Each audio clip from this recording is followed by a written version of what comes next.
back with the Looking Glass Forum, and we are working to transform the darkness to light and to reveal that which is concealed by that chaotic subterfuge of the corrupt media narrative. And remember, the lies are many, but the truth is one. So we're back here at the Looking Glass Forum, and we're taking a look at our discussion has kind of led us on a certain trajectory where we're going to have to cover a certain amount of topics. And we were discussing how the move from the Dark Ages as we transition through time, through the centuries, to the Enlightenment, into our modern era, there were a lot of drastic changes. And the transformation of the medieval religio-cultic system of imperialism would necessitate a new world order. And the program of political thought which had reigned in the Dark Ages was underpinned by the absolute authority of the Roman religion, which was incontestable. And it was growing universal dictatorship of the papacy, which would represent a mercurial and changing attitude subject to the arbitrary whims of the rapid procession of the bishops of Rome, who quickly oversaw the doctrinal proclamations which would fabricate the religious orthodoxy needed to arrive at the apotheosis of the seat of the papacy.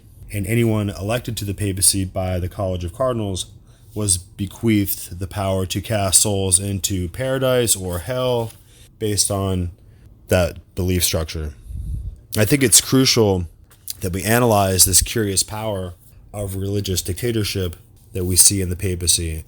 And we cannot overstate the enthrallment of the Middle Ages, the Dark Ages, the medieval vassalhood. The peasantry were so completely subjected absolutely to the sovereign nobility, who was coronated into their existence by the incontestable religio-cultic orthodoxy of the Roman system of religion. The ubiquitous uniformity was obligatory, and even to believe differently and to hold sacred within yourself, within your own private conscience, a matter of doctrine not in line with the canon law, was a heresy punishable by death. And so this takes the idea of thought police to a whole nother level. And it wasn't even comprehended by the common man that he might take his own personal liberty, his own liberty of conscience, his own physical life, that it ever might be his own, that he might be able to achieve independence, political independence from the state, from the kingdom, and from the power of the principality over them. And it is crucial that we understand that men were not allowed to hold private beliefs that differed from that of the state, and that this was abject bondage, religious doxology, and inherent intellectual poverty, which enslaved humanity so completely that men would be executed who learned to read without the strict license of the nobility to whom their lives would be lived in service. As a matter of reflexive personal honor, they would serve their liege lords until death and thought nothing of their own personal liberty or private or personal sovereignty. And this would come up later in the Americas when they would free every man. And paradise was closed to all who questioned this arrangement of the world, just as all those who died in the Crusade Wars trying to take Jerusalem so that it would be controlled by the Vatican, by the popes. It was declared by the papacy that anyone who died in this undertaking and the Crusade Wars would be whisked instantly by angels' wings to paradise. And so we must ask ourselves, what is slavery? And how does a tribe or nation or a group of people become enslaved? So I want to take a look at another book here that is published, and you can get it in some places online. It's called The Popes, the Catholic Church, and the Transatlantic Enslavement of Black Africans, 1418 to 1839. It's by Pius Onyemyeki Edio. So we're going to go down here, and this is going to be published pretty recently, 2017, in Zurich. I can't really get into the entire book, but the introduction is really interesting to read. 1.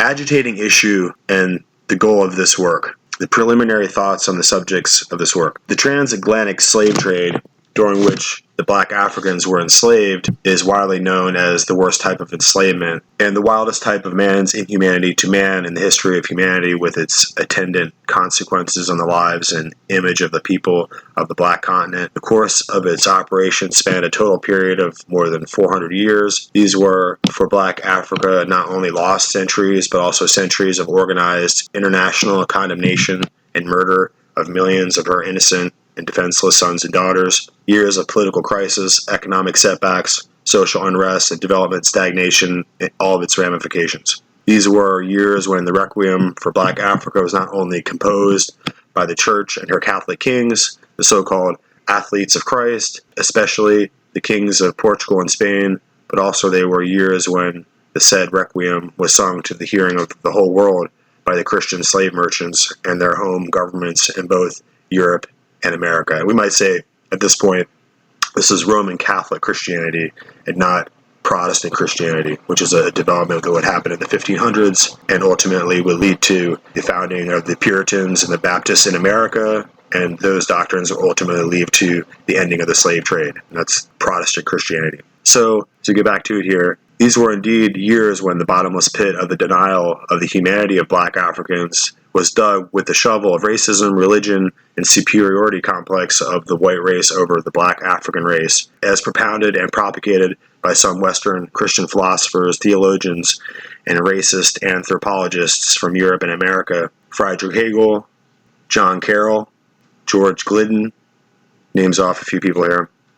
Little wonder, then, did the Nigerian-born Theophilus Okere, professor and director of the Welland Research Academy in Nigeria, describe these years as, in quotes, 400 years of European Christian cruelty, of papal and theological sanctioned inhumanity that afflicted on Africa a loss in men and happiness and freedom and dignity. But true enough, the transatlantic slave trade was not the only slavery that existed in the history of man's inhumanity to man. The knowledge of the history of the slavery has been able to reveal that there were other enslavements in the history of humanity, such as the enslavement of the Jewish people by the Egyptians, the Indians of the West Indies by Spanish conquistadors, the ancient Athenian and Roman slavery of people of other races. I don't know if they were other races. I mean, if they were other than Athenian and Roman, they were just other nationalities, as well as the unfortunate Arab enslavement of North and Sub-Saharan Africans. But this transatlantic slave trade is different from all of these. Its history has indeed made it to be unique in itself. Unique in the sense that skin color was a great factor to reckon with in determining who was to be a slave of this trade. This fact alone reveals the racial character and cruelty of this slave trade. It was the only slave trade in human history that made the black man its only victim and reduced him to a chattel. It was the only slave trade that carried its victims in ships of different sizes and shapes bearing the names Virgin Mary, Jesus Christ, St. Thomas, St. George, and other saints of the Holy Roman Catholic Church. Its uniqueness lies once more not only in the cruelty of its perpetrators, but also in the magnitude and intensity of its execution. Expressly, the cruelty of this trade. T. Okere said in very lamenting tone, "Never before nor since has there been a commercial traffic in human beings of that magnitude, intensity, and duration, involving such distances between 4 continents and lasting over 400 years. Never did commerce ever involve so much contempt, so much cruelty, and so much inhumanity tolerated or even supported by some of the highest moral minds and authorities championed by the most Catholic countries of Europe." In his own reaction to the cruelty of the slave trade, the recently proclaimed saint of the Catholic Church, Pope John Paul II, once described this baneful trade as an enormous crime and an ignoble commerce. In comparing the evil nature of the slave trade with the cruelty of the Holocaust perpetrated against the Jewish folk by the Nazi regime, interesting word there, folk, the German-born sociologist and economist Alexander Rousseau describes this trade as follows: "It is by difference the most cruel and bloodiest chapter of the document ever in the history of the world before 1933. This most cruel and bloodiest crime is the first ever recorded injustice which black Africans and her sons and daughters suffered from the hands of the leadership of the Catholic Church. To talk about it today is to talk about the very landmark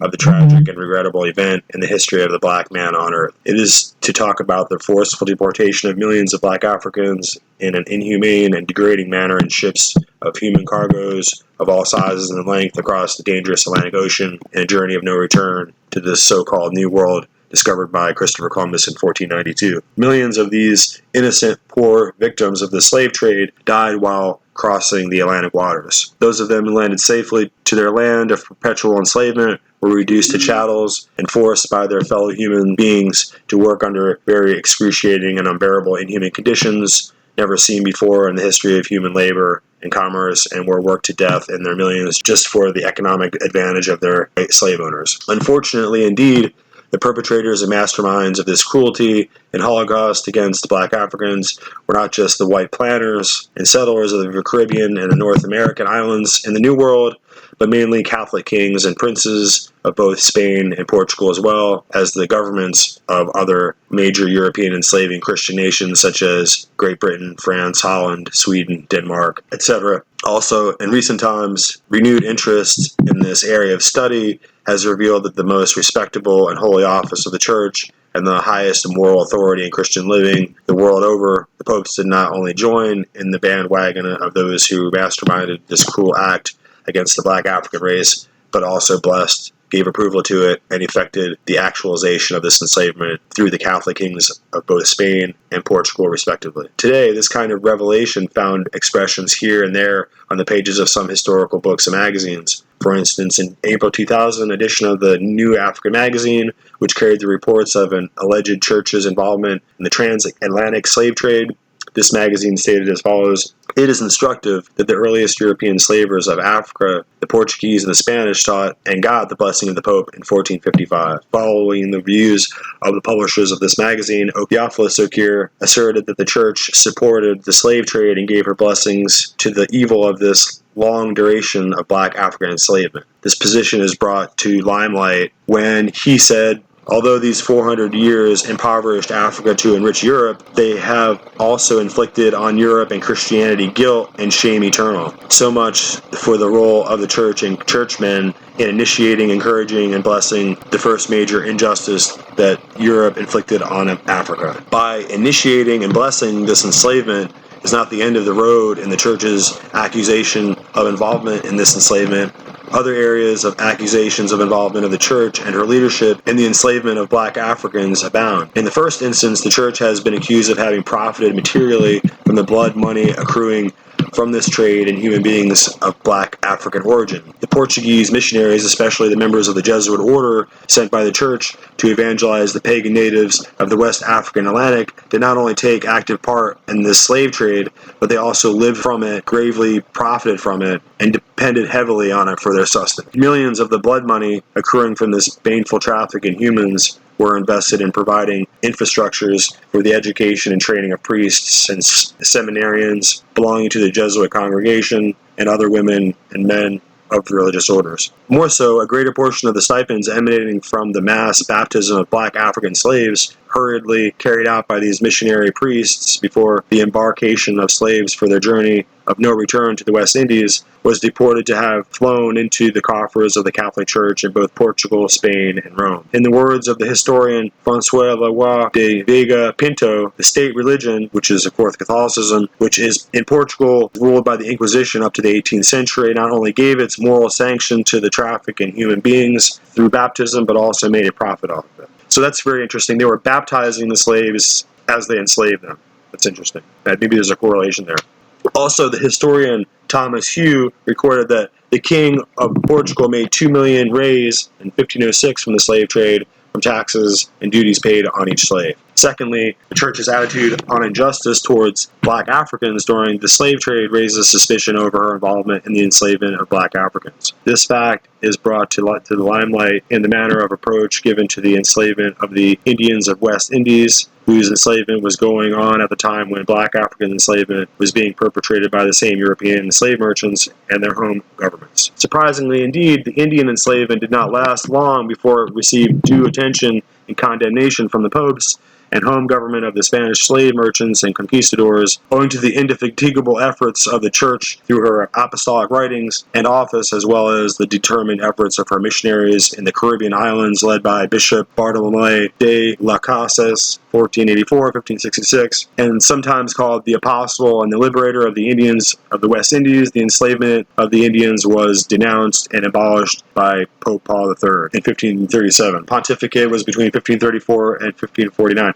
and by so doing, the Indians were timely saved from the evil acts of the Christian slave masters from the Catholic nation of Spain. But in the case of the enslavement of black Africans, a changed attitude was conspicuously noticed. The aforesaid apostle and liberator of the Indians turned a Judas Iscariot and betrayer of the black Africans overnight by becoming the very one who suggested to the King of Spain and Pope Paul III to replace the Indians in chains of slavery with black Africans. The leadership of the church and all other defenders of the enslaved Indians took a very different view and approach, although as far as the black Africans were concerned, their active engagement in the condemnation and liberation of the enslaved Indians turned into a deep silence and passivity. The papers and inks from the papal desks and office in Rome used for the liberation of Indians from their enslavement got dried up by the wind as soon as it was the turn of the black Africans. Rather than engaging herself in defending the black Africans, the church and her leadership declared them enemies of the Christian faith, against whom wars are to be made, and as those who should be punished for perpetual enslavement. But the agitating question troubling every mind that reads or hears about this injustice has been, why this glaring injustice against the enslaved black Africans by the Catholic Church and her popes? What led the Church and her popes to declare black Africans enemies of the Christian faith and as those placed under perpetual enslavement? Finding an answer to this mind-boggling question is part of the force driving and motivating this academic study. But that is not all about the motivating force of this academic inquiry. 1.5 centuries have passed since the transatlantic slave trade ended, and the activities of the Catholic Church throughout the duration of this enslavement have been kept in the dark. The crux of the matter is the continued attitude of the Catholic Church and her leadership, even after the slave trade ended long ago, in refusing to acknowledge her guilt and accepting responsibility for her involvement in the enslavement of black Africans during this slave trade. This refusal has led the church's leadership to downplay the gravity of the church's complicity in the enslavement of black Africans, thereby initiating and promoting the culture of amnesia and joining the governments of the enslaving nations of Europe and America in spreading widely the propaganda that black Africans themselves are the architects of their enslavement and therefore are to be blamed for the shame and evil of the slave trade. And as a proof of this fact, more than 95% of all the academic inquiries made so far by the Western Christian authors and historians in the history of enslavement of peoples since the discovery of the New World focused attention solely on the enslavement of the Indians of the West Indies, but little attention has been paid to the church's role in the enslavement of black Africans. Those of whom have reflected on this subject matter have treated it in passing, and some, in their bid to shield the church from culpability and shame from this baneful traffic in humans, ended up with apologetic writings rather than producing an in-depth academic work on this very subject matter. A few examples here will help to grease the road in driving home this point. In the Center for African Affairs of the Julius Maximilian University in Würzburg in Germany, under the theme Slavery as a Global and Regional Phenomenon, in June 27, 2013, this attitude was clearly manifested at this intellectual summit, which dwelt more on the topic of black African enslavement, and none of the chosen topics listed for discussion focused attention on the part which the church and her leadership played in the enslavement of black Africans. And as one of the participants of this conference, I raised the issue of the conspicuously missing topic that should have reflected the part which the leadership of the Catholic Church played during this enslavement. To my great surprise, the president of the organizing body of this conference, and as well a professor of law at this university, gave a reply that beat my imagination by replying to their hearing of all participants that the inclusion of such topics was purposely avoided in order to escape censorship and query the Catholic authorities and patrons of the aforesaid university. But why should such a discussion be classified as a taboo and a no-go area in an intellectual discussion of this nature dealing on the issue of the enslavement of black Africans, even in the famous land of Reformation? Is this action at this time present not a rebirth of the practice in vogue in the 16th and 17th centuries when those that attempted to raise a voice of protest against the enslavement of black Africans, either in the form of literary works or homilies, were termed enemies of the Catholic Church, and at their works prescribed and condemned in the index of prohibited books in the Vatican secret archives? How long would it continue to remain in the dark that the Catholic Church and her leadership took active part in the horrendous black African enslavement? And when will a meaningful academic inquiry commence to investigate historically and objectively the part played by the church and her leadership in the theater of this enslavement and the battering of the image of the black African people. It was this sort of mind-boggling question raised in the face of this kind of attitude of the church and her leadership towards black African enslavement, as well as the various accusations of her involvement and complicity in the transatlantic enslavement of black Africans, that the difficult task of carrying out an academic inquiry into this area of study has been undertaken in this present work. The choice of this topic for this academic study did not come so easily based on the fact that the Catholic Church participated in this heinous slave trade that selected only the black man as its victim and object of transactions. Other major denominations of Christianity also took part in the transatlantic enslavement of black Africans. This being the case, one might then ask the question, why then this topic? As important as this question might appear, it is significant also to note here that this work does not dispute the fact that major Christian denominations also actively participated in the enslavement. And the reason for this choice of topic in this academic study rested on the fact that the very beginnings of the slave trade in 1444, the Catholic Church, through her leadership, was the only major role player and a great force to reckon with in determining course and direction of events in the entire Christian Europe. The Catholic Church of this period in history was not only at an epicenter of religious and moral and academic and social life of the Western Christianity, but also the highest instance in the political barometer of the entire known world under the leadership and the unchallenging authority of one man, namely the Supreme Roman Pontiff, Vicarius Dei, and the visible representative of the master of the entire universe of the world of men and women. This sole position occupied by the visible head of the Catholic Church in the name of God and of religion gave the Catholic Church the responsibility of deciding the turn of events in the world of men and women throughout the Western Christendom. It was in the same position of being a supreme judge over all persons that the popes had control over the Christian kings and princes, in whose reigns of temporal power and political and social lives of the people in the Western Christendom depended. That means the leadership of the Catholic Church possessed the moral, political authority even to decide whether the transatlantic slave trade was to be or not to be. In this sense, therefore, to undertake in this academic work a study of the role played by this great and powerful institution in the enslavement of black Africans, which began with the authority and support of the supreme head of the church, is, in my humble opinion, a gigantic subject of academic research that is worthy of undertaking. That is what this work is all about. It is my conviction that the transatlantic slave trade is part of the Christian history, and that a full-scale study of the part played by the Catholic Church and her leadership during the slave trade has been neglected for too long, and as such should no longer be suppressed or be kept in the dark corners of history, hence the choice of this topic of this work. Okay, so that was a mouthful, but we can see right there that the author has a very valid and a very powerful point to make. So a lot of apologists are going to point back to 1839 in a bull by Pope Gregory XVI, In Supremo Apostolatus, and I find this attempt by the Vatican at this point to try to whitewash its history to be very outrageous. And we have to realize that in 1803, France had already abolished slavery, and in England and the British had already abolished slavery. And so we're really approaching this point of political intensity within the United States, because the states had still had to grapple with the issue of slavery. Many of the colonies, early colonies, and later the states, the northern states, were going to make slavery illegal, and it never was legal within their territories, and some of the other southern states had African slaves. So the whole issue was becoming toxic. Many Protestant Christian churches were caring for a lot of the slaves who were escaping into the north. You'd have a lot of Quakers and others, abolitionist movements who understand that the institution of slavery is a collapsing and wretched institution. And we realize that we're approaching now in 1839, we're just 15 years away from the huge conflagration of war between the states. And in this political maneuver, Gregory XVI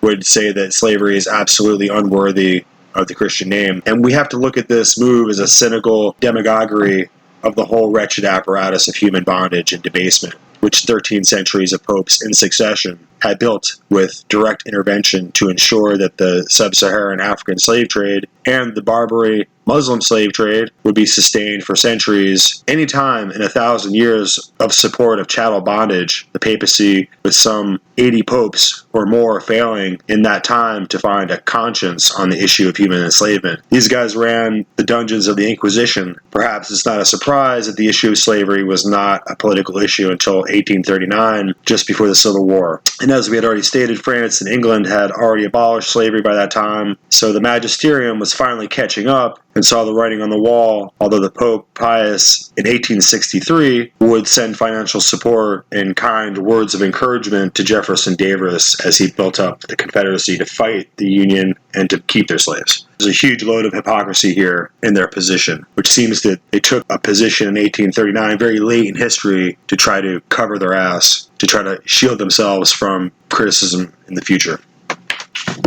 All right, we're just going to take a little break right here and hear from our sponsor. Thank you. Hey, I want to let you know about the hottest styles and latest fashion trends at Wendy's Boutique. Just go to wendyslimited.com, wendyslimited, all one word.com. All right, we're back here at the Looking Glass Forum, and we're taking a look at this really interesting book here. And I want to continue on just a little more. Numerous historical books have been written on the theme of the transatlantic slave trade, establishing the account of its history, the part played by the kings and queens, princes, companies, and their shareholders, as well as the governments of various European countries, enslaving nations, and other major institutions who played roles in the execution of the baneful traffic in human beings of black African extraction. In order to avoid a repetition of what has been done in the area of the study, this book therefore is not an account of the transatlantic slave trade. As such, it has restricted itself to discuss the role of the Catholic Church, especially the papacy, in the establishment of this trade, beginning with its cradle stage in 1418, when Portugal began to nurse the idea of exploring the West African Atlantic coasts, with the major intention of wresting control of the wealth of the West African trade in gold, silver, ivory, and spices from the hands of the Arab Muslim merchants who were controlling the land route to the very source of this West African wealth. It continued with the recognition of this politico-economic ambition of Portugal by the papal office, with the bid to spread the gospel of Christ to the pagan regions of West Africa and fighting the Saracens in North Africa, who were the arch enemies of the Christian faith. It was in her bid to protect her possessions and the discoveries already made in West Africa that the papacy was brought into the scene of this trade, thereby providing to Portugal the legally recognized rights of monopoly, control over this trade, and other territorial possessions in West Africa. This support continued until the Portuguese began to forcibly kidnap and capture the innocent pagan and natives of West Africa, which were brought into Portugal and sold as slaves in 1444. An action that was blessed and praised by the papacy as a heroic step taken towards the salvation of the poor souls of those black African captives. It was in the light of this that the papacy even gave her blessings and support in granting to the kings and princes of Portugal and their successors in perpetuity the right to force both Saracens and the black African pagan natives into perpetual slavery. This papal decree established this right in 1452 and in 1454, respectively, was defended by the papacy and was never retracted until the transatlantic slave trade was internationally abolished in 1807. The only condemnation of the slave trade from this side of the papacy came in 1839, after the major European enslaving nations have agreed to abolish slavery in their overseas nations in the Americas. That means then this work covers the role of the church and her leadership from on start of the Portuguese ambition to control this wealth of West Africa trade in 1418 till the time when the major condemnation of the slave trade was ever made by the papal office in 1839. And as we said, that was very late in history, and it was advantageous to the papacy at the time to just go ahead and deign to say a little blurb about how, a little bull about how slavery wasn't very in line with Christianity. But then, of course, 20 years later, during the Civil War, the next pope would support the Confederacy, support the rebellion against the Union, and, of course, supported the slave trade. Section 3 of this book, which was divided into 3 chapters, treated the very core issue and the very goal of this book in order to establish the part played by the church and her leadership during the transatlantic slave trade. The work went into a historical inquiry into the political and strategical positioning of the papacy in the international politics of the high and late medieval periods in relation to the issues concerning Black Africa in cooperation with the political and economic intentions of the successive kings and princes of Portugal and West Africa from 1418 to 1839. This was embarked upon with the certainty that the very role of the Catholic Church in the enslavement of the Black Africans is to be pinpointed in this papal politics of the late medieval times that crystallized in the numerous famous and historical apostolic documents of Rome's magisterium under the control of the Renaissance papacy, written in support of the political and economic ambitions of the kings of Portugal and West Africa under the pretense of crusade against the Saracens in Africa. This was embarked upon so as to find out how this papal politics influenced papal decisions in Africa that aided the slave trade immensely and determined the unmistakable silence and laissez-faire attitude of the Holy Office towards the enslaved Black Africans during the course of this trade. As we're moving forward here to take a closer look at the historical progression of the transatlantic slave trade, we have to examine the rise of Islam as it develops to fully control Arabia and Persia. The dominant religious system had heretofore been Zoroastrianism and Mithraic traditions, which were very ancient. The appearance of Muhammad would bring an end to diversity within the religio-cultic traditions of antiquity, and the whole region was forcefully converted to Islam by the sword. This is going to be in the 7th century. Ultimately, the taking of slaves and the imposition of the slave trade itself were, and still are, immovable tenets of Islam. The Islamic religion requires slaves to be taken and sold as a matter of strict Quranic doctrine. Slavery is Islamic. Slavery defines Islam. While the papacy used slavery and then conveniently reordered its outward policy to criticize slavery when it was politically tenable, deciding arbitrarily that slavery was not Christian, Islam has no such remedy. Slavery is cast so completely within the doctrinal thesis of Islam that it simply cannot be removed. Slavery is a constitutional right of Muslims, just as slavery is a requirement of jihad, and thus it is sacred to enslave infidels. In many ways, the World War I era battle with the Ottoman Empire, which ended the caliphate, was an outgrowth of Islamic refusal to give up slavery. While Portugal sought the blessing of the papacy to get involved with slavery in 1418, they were arriving on the scene rather late in history, as the barbaric practice of the slave trade had been fully operational within Islam since its inception in the 7th century. Muhammad appeared before and around the year 666, so for 900 years, slavery was implemented as an Islamic weapon of jihad before the Europeans ever got involved. So we're going to just jump in here. We have another book that we need to kind of take a look at. It's called Islam and the Abolition of Slavery by William Gervais Clarence Smith. I think it's coming out in Oxford Press in 2006. And we'll just begin here. I'm on page 162. The Sanusia purchased Africans from caravans. There is no evidence that al-Sanusi ever preached against slavery or the slave trade. And caravans from Wadai to Benghazi brought many slaves in al-Sanusi's time. Some Europeans allege that al-Sanusi benefited from the infamous commerce. They also accuse him of supporting Ad al-Qadir's jihad in Algeria with its ambiguous impact on slavery. Moreover, the policy of freeing slaves to act as missionaries may have been initiated by his son Muhammad al-Mahdi. Under the protection of al-Sanusi's successors, the slave trade undoubtedly blossomed along the Wadai-Benghazi route, which lasted longer than any other trans-Saharan artery. The British consul in Benghazi said in 1892 that slave dealing is considered by the Muslim population a perfectly legitimate trade. The Sultan of Wadai to the south and a Sanusi adept regularly sent slaves as gifts to the head of the order. Although the Sanusi did not directly engage in the trade, slaves became embedded in the state. There were about 100 black slaves acting as domestics and herdsmen in the Central Lodge in the 1870s. In 1877, each lodge contained black slaves, camels, and horses. When Ahmed al-Sharif succeeded to the leadership in 1902, the Sanusi drifted further away from the ideals of the founder. Known for his love of luxury, Ahmad asked for supplies of eunuchs and numerous young, skillful, and pretty female captives. He also employed many slaves as agricultural workers and soldiers in the growing network of lodges in Borku, northern Chad, which became his granary.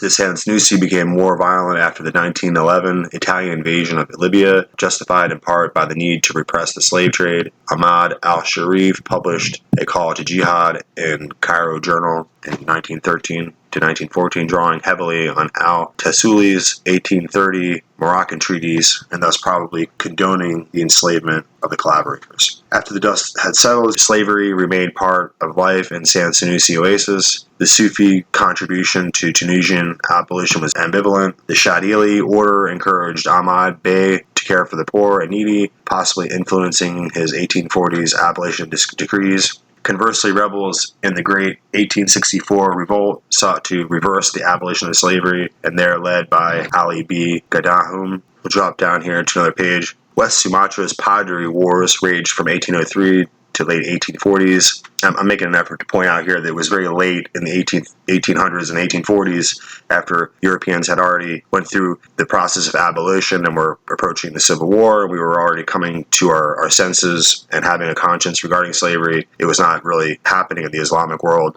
This Civil War sprang from numerous abuses, including bandits enslaving free Muslims. Young Ming Kebwal radicals of the Shatari order, influenced by literalist ideas, proclaimed a jihad. Local tradition and Dutch documents attest that the white time of the Padri marked a high point in enslaving indigenous bad Muslims, or at least their womenfolk. Padri forces also seized Animus Batak to the north and forced them to pay tribute in slaves. Imam Banjul, a famous Padri leader, reputedly owned 70 slaves and rejected his own sheikh's call for gentle persuasion. The servile population of eastern villages cultivated fields and mined for gold in the 1860s. Most slaves freed by the Dutch in 1876 had entered servitude through war.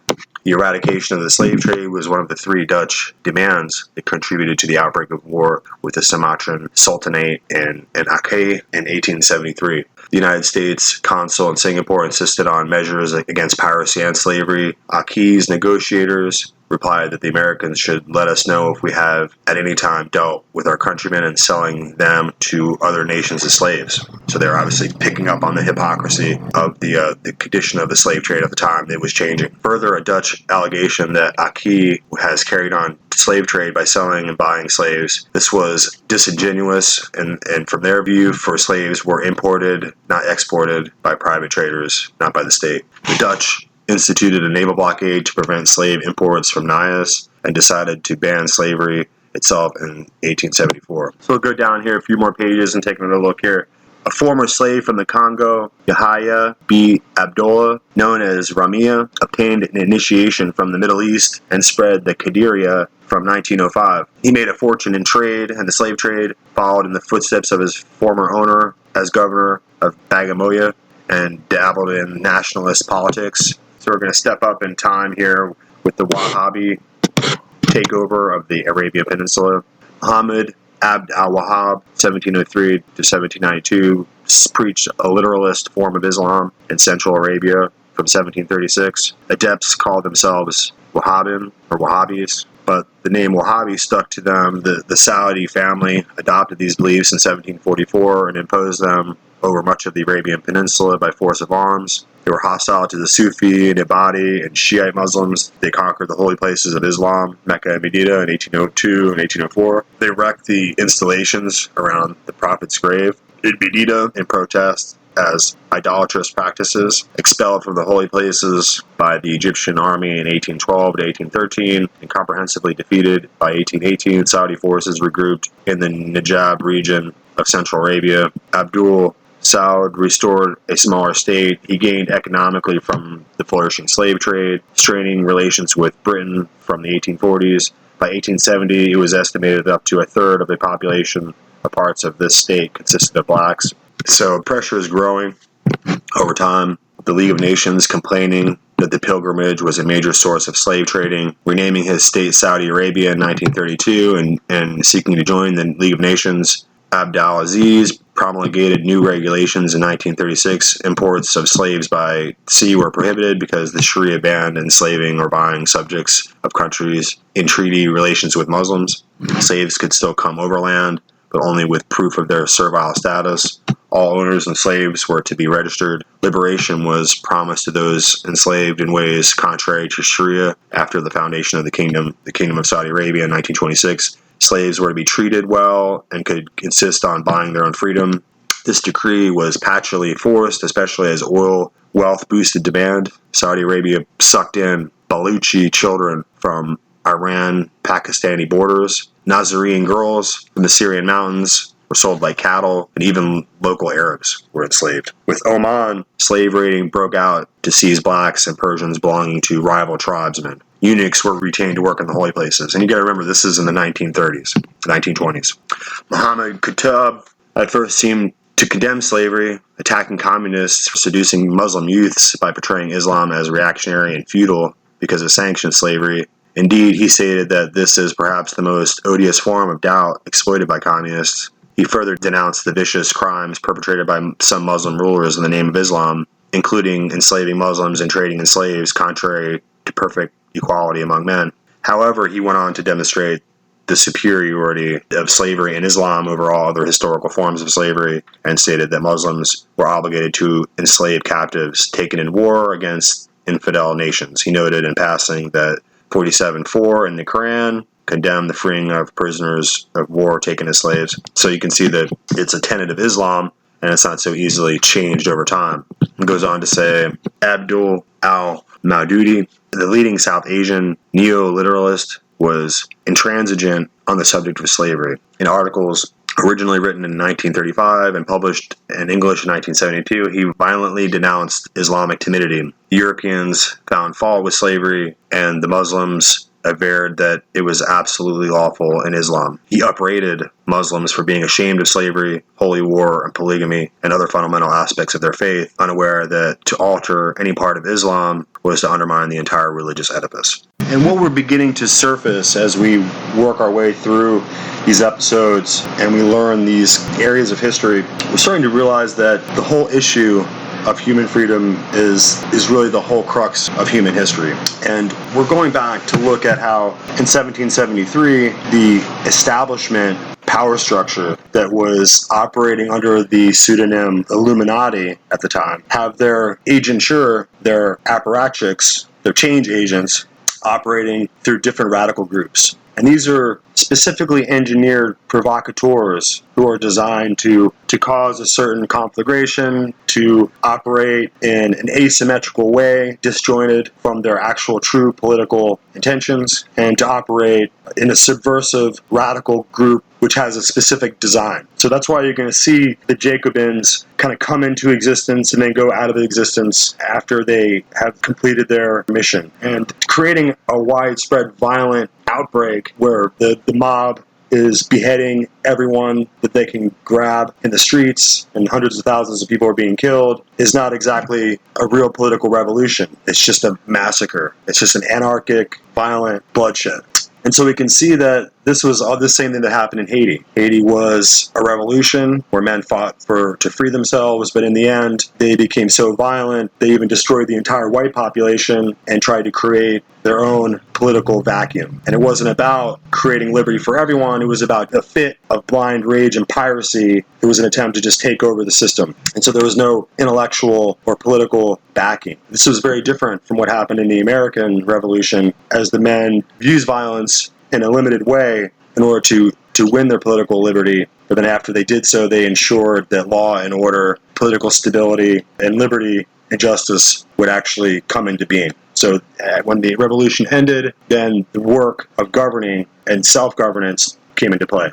And so we have the use of these radical groups and subversive groups operating all throughout history. I mean, even more recently, there's a lot of new articles now, and we'll have to see 50 or 80 years later what history actually reveals, but there's a lot of people talking about the influence of the CIA within ISIS or the Islamic State, which was just recently destroyed. And so you can see that ultimately ISIS operated as a radical subversive group that had specific political intentions in mind that were not disclosed. And so you're going to see that this is the formula for the Illuminati, that they're going to operate behind different masks, different names, different supposed political agendas. Then they're going to, in a clandestine way, work to achieve their true intention behind the scenes. The same thing happened with Bolshevism. The people rose up in a somewhat natural political revolution in the early 1900s and 1905, but then by 1917, Trotsky and Lenin were being financed, literally brought on a ship from New York City, and they were being financed by international bankers with gold. This is well established in history, and we'll get to it in later episodes, but ultimately they came in there to take control of the Russian Revolution and to steer it in the direction that global power structure had in mind. So in the same way, in South America, a lot of the South American countries have been overrun by communist agitators, FARC groups, and Sandinistas, for instance, who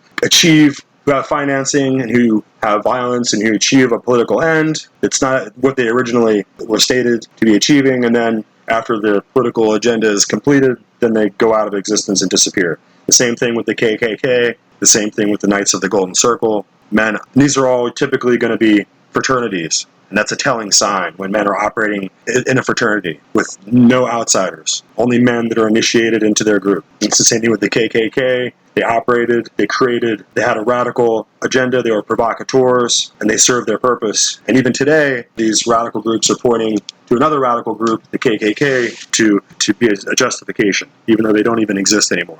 Same thing with the Knights of the Golden Circle, same dynamic. They were there to be a presence and to be a power structure to serve their purpose, and then they disappear. So these are conspirators, and that's what's most interesting about the Illuminati, and that's where we get into the conspiracy theory stuff, where we can put on our aluminum foil hats. But ultimately, these groups are going to operate in darkness. They're going to go out of their way to make sure that they're operating in total secrecy. And so historians have a difficult time later on piecing it together, and usually it takes 50 or 100 years before we can look back and get all the true journals and the true documents and really see what was happening. So today we're looking at Antifa and BLM. And again, these are groups that are clandestine. They're operating in the shadows. They're funded by unknown sources, and they're here to create violence. They're operating by a political program that's a stated political goal, but behind the scenes, they're achieving very different goals. So they're not going to come out and say, we're Marxist killing squads. They're going to come out and say, we're Black Lives Matter. And it's a very clever racist name that no one can really depose, because in deposing BLM, it presupposes that you're therefore a racist. And another point is that early America had the Sons of Liberty, and they dressed up as Indians. It had the Tea Party and threw the tea in the bay. So these were men who were operating in a secret society of the Sons of Liberty, and then they pretended that they were Indians so that the Indians would be blamed, and then they created the conflagration, the Tea Party. And these men, the Sons of Liberty, may not have been controlled by the Illuminati, but you can see that that's the formula for political change. And as we're moving through this material, it should become clear that the fight for human freedom is not a simple subject. The struggle for humanity to rise out of oblivion, of abject servile ignorance and absolute enthrallment on their knees to the power of the state is really a centuries-long epic. It is still in many ways playing out. It was necessary for a political revolution that could free men who were educated enough and wealthy enough to break free of the despotism of feudal monarchs, to be educated in those things that were forbidden to them and to common men, and to courageously take up arms in the dangerous acts of self-liberation. The American patriots, being Protestant and Baptist freemen, and in many cases indentured servants, were interested in establishing political liberty, and they did not kill the British subjects who remained loyal to the crown, who were in their populace, and they did not destroy the entire population of black slaves. Quite the opposite. Many black men gained freedom in the American colonies and even would come to own slaves of their own, because some of the first states in the Union banned slavery and others did not. And that is what is meant by states' rights. The southern states, many of whom in that population were predominantly Roman Catholic, would have the support of the Pope. Again, this cynical move by the papacy is just another example of the political opportunism of the Vatican, which speaks out of both sides of its mouth in denouncing slavery on one hand and then supporting the southern states' sovereign right to the slave trade on the other hand. And their political advantage lay in dividing the union of the states and provoking an internecine clash intended to end the American Revolution forever. And ultimately, they looked at the Americans as a bastard state, a state of slaves, heretics, and witches, and nothing more. So we're at the next part now, where this is the Ellis Washington report online. It has a really interesting write-up, myths and facts about the influence in the French Revolution, and the little opening part here that says the Jacobins, pressured by the mobs, the National Assembly deposes the king, and then effectively dissolves. A new radical political group known as the Jacobins come to power in 1792, led by the influential Maximilien Robespierre. Robespierre was a very outspoken and prominent figure in the years leading up to the revolution. So those are the bullet points. So we'll start to read through this article. I think we're in part 3 of the article at this point. The French Revolution and the Illuminati influence had such an effect on the future of Europe that one can trace all totalitarian movements such as communism, fascism, Nazism, and socialism to organizations that were given rise in the French Revolution. Prologue to a utopia or dystopia. Again, we asked this question earlier. Are the motives of these mobs to ultimately to hurt us or to harm us? They have very virtuous motives that they state openly, so everyone can virtue signal their support towards the platitudes, but in turn, the actual actions of the group are not challenged when they don't line up with their stated open position. So, prologue to a utopia or dystopia. What is a utopia? It is a mythological society where everything is perfect and there is no suffering. What is a dystopia? It is the opposite, or the aftermath of what atheistic utopia devolves into after a few years. Tyranny, perversion, pathology, poverty, ignorance, crime, genocide, democide. Did you know that the subject of today's review, the French Revolution 1789 to 1800, was a utopia? A few years ago, I did a series of essays on the iconic book of this subject matter, Faber Book of Utopias, edited by John Kerry. While the Faber Book of Utopias contains well over 100 examples of utopias by writers from our earliest history down through the ages to modern times, one thing they all have in common: they all ended in a tragic, catastrophic failure, an abandonment, or in most cases, either a genocide or a democide. And a democide is the act of the government destroying its populace after disarming it. That's what's generally meant by democide. This is part 3 of my review of Art Thompson and his series on American history. It is very seldom that the influence of the Illuminati on the French Revolution is ever brought up, and what it is and what is denied that there is any influence, so that that influence is underplayed. The influence of the Illuminati on the French Revolution existed, as we have seen in earlier segments, as stated by Winston Churchill. The problem with this segment of history and the role of the Illuminati is that there are those who deliberately obfuscate the role of the Illuminati and constantly deny the Illuminati influence. Then there are those who have not looked deep enough. Lastly, there are those who do not understand organization and its importance historically and politically. The value of organization is very important in understanding how movements start and grow. There are some historians who say that less than 30 members of the Illuminati were involved in the French Revolution, therefore they couldn't have had much influence on the revolution at all. Let us give an example of how a couple of dozen people working in concert can affect the outcome of a revolution. First of all, we see Illuminati members such as Filippo Buonarroti, 1761 to 1837, Buonarroti, who started the Sublime Perfect Masters, another secret society. Several lodges of these masters were established in France, controlled by the Illuminos Buonarroti during the Revolution. The Asiatic Brethren, at the time the Illuminati leadership was unknown, they just thought it sprung up in and of itself, but it was run by Illuminist Franz Anton Mesmer,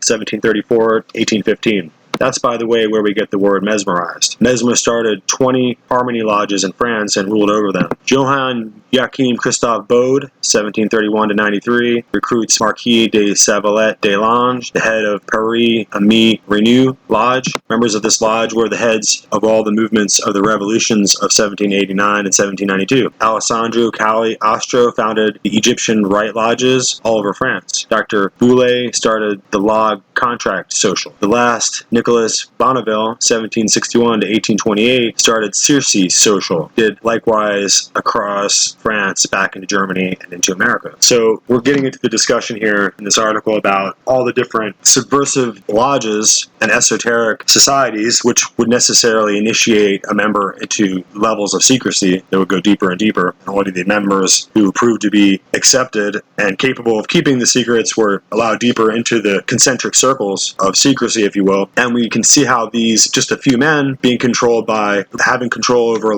the lodges of Freemasonry and esoteric secret societies could control the French Revolution. So we're back to the work here. Now here you only have really 6 members of the Illuminati and the leadership of these lodges, besides those that were in the Asiatic Brethren's huge influence due to the means by which they organized others into their web. Nicolas Bonneville perhaps was the most important of all these Illuminists, since his organization had a profound influence on America and the ultimate formation of the Nazi and communist movements. Let's quote Karl Marx and Engels on this, and this is the quotation. "This, the revolution movement, which began in 1789 in the Circe Society, or Circle Society, which in the middle of its course has as its chief representatives Leclerc and Roux, and which finally with Babeuf's conspiracy was temporarily defeated, gave rise to the communist idea, which Babeuf's friend Buonarroti introduced in France after the Revolution of 1830. This idea developed is the idea of the New World Order." Now this is a quote from the Holy Family, published in 1844, 4 years before Marx and Engels published the Communist Manifesto in 1848. And they say that this is the communist idea of a New World Order. We will explore this further in the weeks ahead.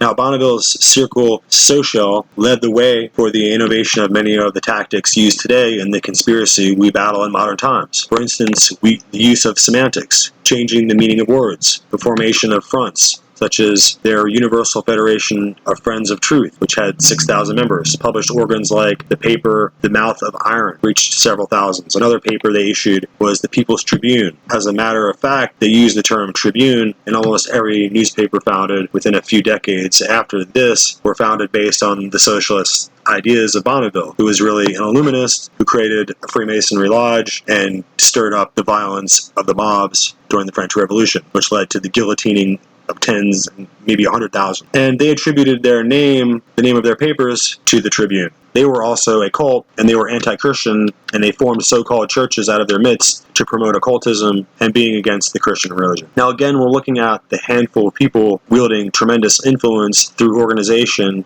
in the building of fronts and newspapers. Semantics was used to overtone the old society and institute the forerunner of what we call today political correctness by controlling what words were socially acceptable or unacceptable. They offered new meanings to words, even the opposite of the original meaning in some cases. They even wrote a new dictionary to foster these changes. Bonneville, for instance, is accredited with introducing the greeting citizen rather than the polite manner of address in France at the time, monsieur. Then it goes on with another heading here, Napoleon Illuminati, with a question mark. Thomas Paine lived with Bonneville for a number of years. Benjamin Franklin was the man who originally encouraged a young Thomas Paine to immigrate to America, and we will discuss this in a future segment. Paine started the first Church of Philanthropy in 1797. Soon 18 of these churches were formed in Paris, and they were finally banned by Napoleon 1804 to 1815. But at the time, the movement had already moved into America. Members of the Illuminati in France decided to call themselves at one point Philadelphus in order to throw off the authorities from what and who they really were. This likewise has thrown off historians as to Illuminati influence. Now the story is too long to include herein, but as a result of the Reign of Terror and the ascendancy of Napoleon to the leadership of France, the Illuminati went more underground and their influence was curtailed due to the authority of Napoleon. In a nutshell, the Illuminati helped bring Napoleon to power, and then he turned on them. This is also the case later when his nephew Napoleon III, 1808 to 1873, was put in power by the Illuminists, and then he turned on them as well. For those who believe that it's an impossible thing to defeat the conspiracy,